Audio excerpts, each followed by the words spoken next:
I'm Erin Sullivan. I'm a certified sommelier.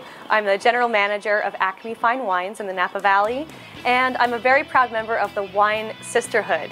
And today we are here at the Wine Sisterhood Clubhouse in the middle of downtown Napa, and this is where it all happens. Today our topic is older wines. How do you store them? How do you handle them? What are they all about?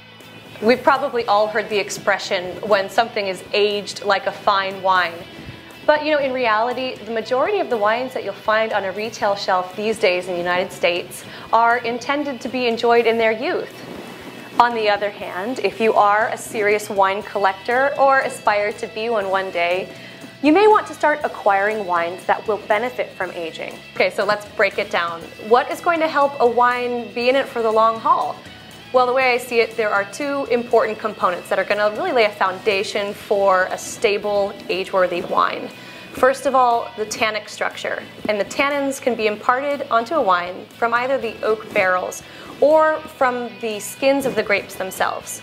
Also, you need vibrant acidity, and those are the naturally occurring fruit acids that you'll find in grapes. So, as you might have guessed, wines that are lower in acid and tannins are most enjoyable in their youth.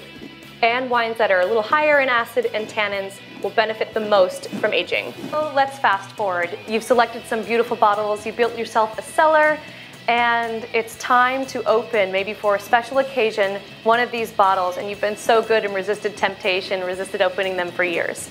So how do you handle this special bottle? Well, plan ahead a little bit and remove the bottle from your cellar where it has hopefully been stored on its side and set it upright, at least 24 hours before you intend to open the wine.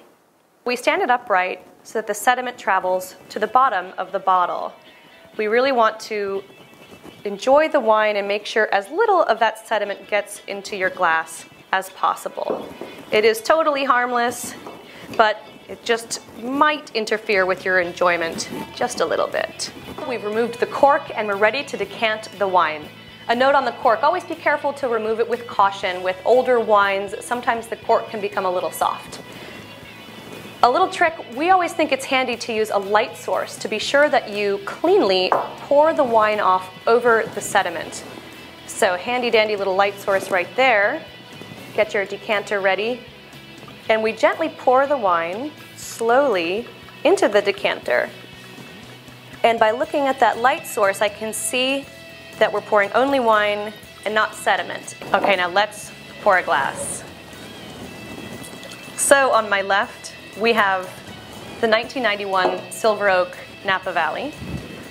And if we were to compare this to, say, this 2010 Monogamy red wine, there's really a host of differences. First of all, in the older wine, we see the color is a lot lighter. And on the nose, more what we would call secondary and tertiary flavor aromas are starting to come through. The fruit has softened a bit, and it's really more earthy and even some great mushroom and spice characteristics coming through. Whereas on the younger wine, rich dark color and really abundant, buoyant fruit aromas are really coming to the surface. As you start to explore ageable and age-worthy wines, it can open up a whole new exciting way to consume wine. If you select a special bottle for maybe an anniversary year or the birth of a first child, opening up that bottle 10, 15, or 20 years down the road is really an amazing way to just commemorate life's milestones. You can see how the wine has changed, how you've changed in that period of time, and it's just a really special way to capture a memory in a bottle. Thank you so much for joining me today. And remember, if you have any questions, email me at winesisterhood.com. And until next time, cheers.